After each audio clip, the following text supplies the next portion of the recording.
பொதுவாக நம்ம எல்லாருமே அம்மா வீட்டுக்கு தான் போகிறோம் அப்படின்னு சொல்லுவோம். கரெக்டாக சொல்லணும்னா அத்தா வீட்டுக்கு தான் போகிறோம். ஏன்னா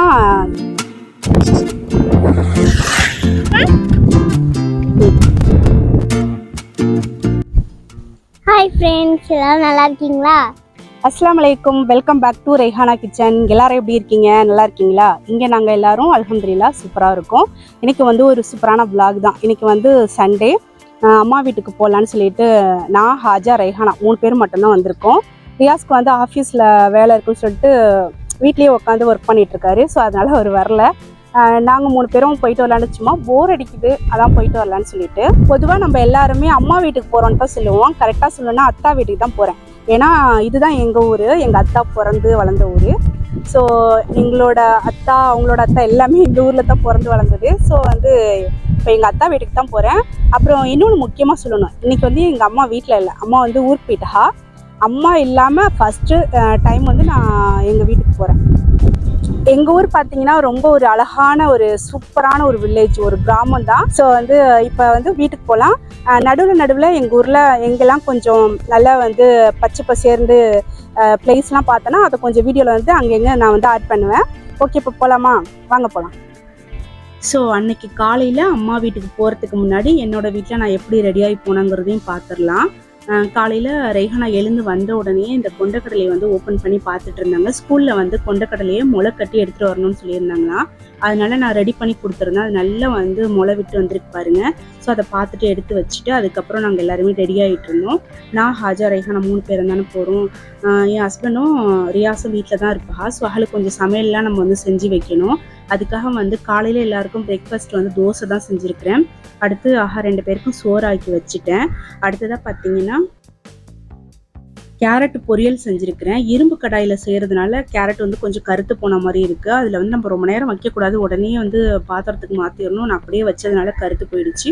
அடுத்து முட்டானது தான். சிம்பிளாக என்ன செய்யலாம், காலையில் நம்ம எழுந்தோடனே சமைக்கணும்னா என்ன செய்யறதுன்னு ஒன்றும் ஐடியா இல்லை.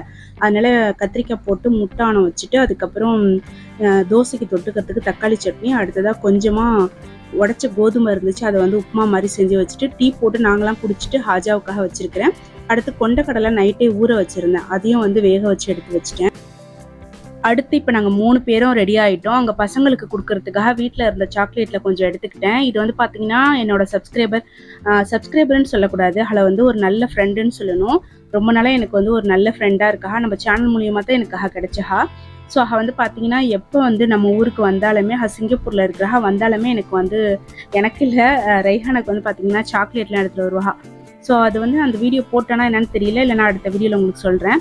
ஸோ கொண்டு கொடுத்துருந்தது. அங்கே போகும்போது சும்மா போவேனான்னு சொல்லிட்டு சாக்லேட் கொஞ்சம், அப்புறம் கொண்டக்கடலை. அடுத்த ரெஹானை பார்த்தீங்கன்னா என் தம்பி பொண்ணுக்கு கொடுக்கறதுக்காக அவளுக்கு வாங்கின இயரிங்கு அப்புறம் ஹேர் பேண்டு ரெண்டுத்துலேயுமே ஒன்று எடுத்து கிஃப்ட் மாதிரி பேக் பண்ணி எடுத்துக்கிட்டா.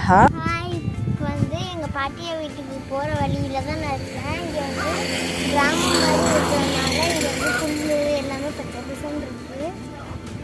இங்கே பாருங்க, கட்டான். எங்கள் ஊரை பார்த்தீங்களா எவ்வளோ சூப்பராக பச்சை பசேர்ல அழகாக இருக்குது. இதே மாதிரி தான் எங்கள் ஊர் ஃபுல்லாக அப்படி தான் இருக்கும்.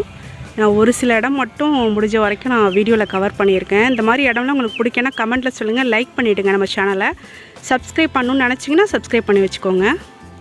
வீடு பக்கத்தில் வந்துருச்சு. அதுக்கு முன்னாடி இந்த இடத்த பார்த்த உடனே பைக்கை ஸ்டாப் பண்ணிவிட்டு கடகடன்னு இறங்கி வந்துட்டேன்.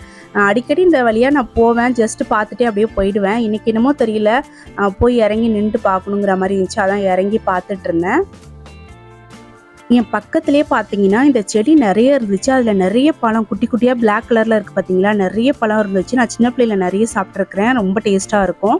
சின்ன வயசு ஞாபகம் வந்துருச்சு. சரி, ஒரு கிளையை உடச்சி எடுத்துக்கலான்னு சொல்லிட்டு எடுத்துகிட்டு வந்துட்டேன். வீட்டுக்கு வர வழியில் கடத்தருவில் என்னோட தம்பி நின்றுட்டு இருந்தார். என்னை பார்த்துட்டு சிக்கன் வாங்கி கொடுத்தாரு. அதை வாங்கிட்டு தம்பி ஒய்ஃப்கிட்ட கொடுத்துட்டேன். இப்போ ஒரு வழியாக வீட்டுக்கு சேர்ந்தாச்சு. இதுதான் எங்கள் வீடு. காலையில் கொஞ்சம் சீக்கிரமாக வந்துடலாம், ஒரு 10 மணிக்குள்ளே இங்கே வந்துடலாம் அப்படின்னு நினச்சேன். ஆனால் எங்கள் வீட்டிலேருந்தே நான் கிளம்பும் போது மணி 11:30 ஆகிடுச்சு. ஸோ ஜஸ்ட் அப்படியே வீட்டை காட்டலான்னு சொல்லிட்டு வீடியோ எடுத்தேன். ஆல்ரெடி நிறைய வீடியோவில் அம்மா வீட்டை பார்த்துருப்பீங்க, சும்மா ஒரு கிளிப்பிங் எடுத்துக்கிட்டேன்.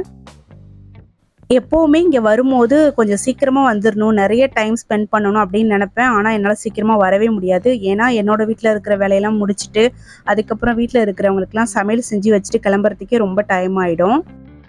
அம்மா வந்து வீட்டு வாசலில் ஒரு தென்னை மரம் வச்சுருக்குறா. தென்னை மரத்தை ஒட்டி பூச்செடி, மல்லிகைப்பூ செடி, அதில் நிறைய மொட்டு வச்சிருந்துச்சி. பார்க்கவே அழகாக இருந்துச்சு.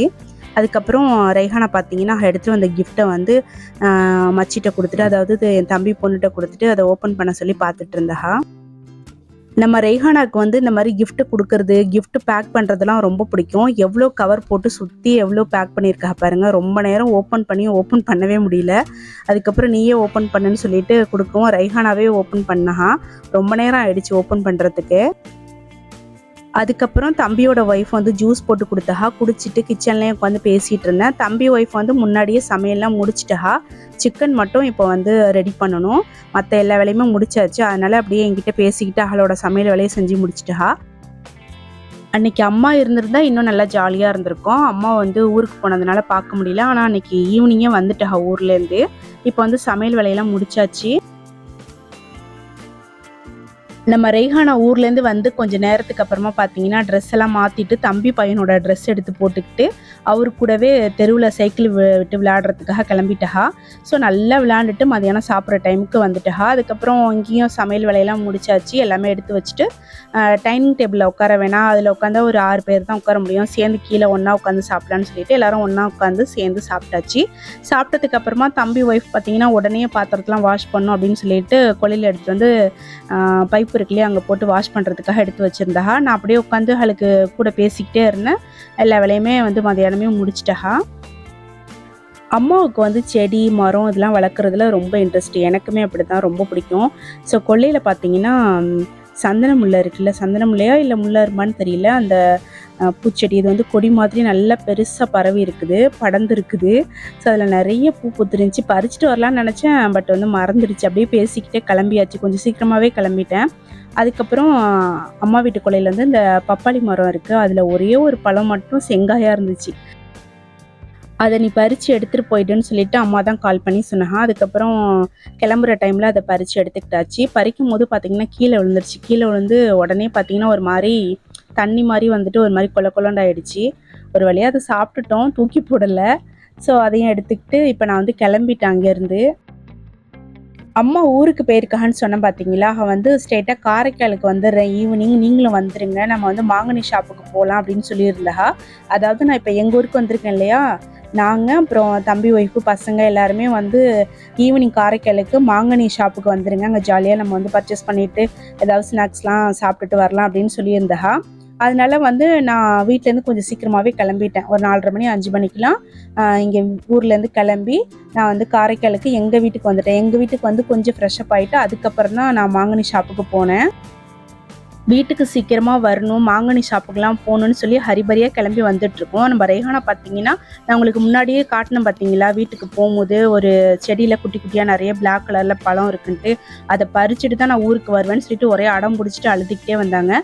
சரி ஓகே வர வழி தானே அப்படின்னு சொல்லிட்டு அங்கே மறுபடியும் போய் அங்கே இருக்கிற அந்த பழத்தை வந்து ஒரு டப்பாவில் பறித்து எடுத்துக்கிட்டு தான் அங்கேருந்து கிளம்பணும். இந்த பழத்தோட பேர் வந்து பூலா பழம் அப்படின்னு சொல்லுவாங்க. இது வந்து ஃபஸ்ட்டு சாப்பிடும் போது நல்ல ஸ்வீட்டாக இருக்கும், லாஸ்ட்டாக பார்த்தீங்கன்னா லைட்டாக துவர்ப்பாக இருக்கிற மாதிரி இருக்கும். இதோட பேர் வந்து நான் கரெக்டாக சொல்கிறேன்னான்னு தெரியல, நான் வந்து சின்ன பிள்ளையில பார்த்தது சாப்பிட்டது. ஸோ இப்போ தான் நான் பார்க்குறேன். உங்களுக்கு அதோட பேர் தெரிஞ்சிச்சு அப்படின்னா கமெண்ட்டில் சொல்லுங்கள். இப்போ அங்கேருந்து கிளம்பி வீட்டுக்கு வந்து கொண்டு வந்த திங்ஸ்லாம் வீட்டில் வச்சுட்டு நல்லா ஃப்ரெஷ்அப் ஆகிட்டு அதுக்கப்புறமா நாங்கள் 3 பேரும் தான் மறுபடியும் கிளம்பி போனோம். ரியாஸ்லாம் வரல அப்படின்னு சொல்லிட்டாரு. ஸோ அதனால் நாங்கள் 3 பேரும் கிளம்பி போனோம். அம்மாவும் அப்படியே வந்துட்டாங்க. அதுக்கப்புறம் தம்பி ஒய்ஃபு பசங்க எல்லாருமே வந்தாச்சு. அப்புறம் எல்லோரும் ஒன்றா சேர்ந்து நல்லா ஜாலியாக ஷாப்பிங்லாம் பண்ணிவிட்டு அங்கே வந்து லெமன் ஜூஸ் வந்து குடிச்சிட்டு அதுக்கப்புறம் வந்து வேறு என்ன சாப்பிட்டோம், ஐஸ்கிரீம் சாப்பிட்டோம். ஐஸ்கிரீம்லாம் சாப்பிட்டுட்டு எந்த திங்ஸுமே வாங்கக்கூடாது, ஜஸ்ட்டு போய் நல்லா ஜாலியாக என்ஜாய் பண்ணிவிட்டு டைம் ஸ்பெண்ட் பண்ணி ஸ்நாக்ஸ்லாம் சாப்பிட்டுட்டு ஜஸ்ட்டு பார்த்துட்டு மட்டும் வந்துடுவோன்னு நினச்சி போனேன். பட் நம்ம கண்ணும் கையும் சும்மா இருக்குதா, எதையாவது பார்த்த உடனே வாங்கணும் அப்படின்னு தோணுது. ஸோ வந்து முடிஞ்ச வரைக்கும் கண்ட்ரோல் பண்ணிவிட்டு இந்த திங்ஸ்லாம் வாங்கிட்டு வந்தேன். அடுத்து இந்த ப்ரஷ் வந்து பார்த்தீங்கன்னா ரொம்ப நாளாக வாங்கணும்னு சொல்லிட்டு ஆன்லைனில் கார்ட்டில் போட்டு வச்சுருக்கிறேன். மீஷோவில் வந்து 85 ரூபா ரேட்டு போட்டிருந்தாங்க, ஃப்ளிப்கார்ட்டில் கொஞ்சம் அதிகமாக இருந்துச்சு. பட் இங்கே மாங்கனி ஷாப்பில் பார்த்தீங்கன்னா ஜஸ்ட்டு 30 ரூபா தான். ஓப்பன் பண்ணி பார்த்தேன், குவாலிட்டி நல்லா தான் இருக்குது, யூஸ் பண்ணி பார்க்கணும் எப்படி இது ஒர்க் ஆகுதுன்னு சொல்லிட்டு. ஓகே, இந்த வீடியோ வந்து இதோட முடியுது. அடுத்த வீடியோவில் பார்க்கலாமா? அஸ்ஸலாமு அலைக்கும்.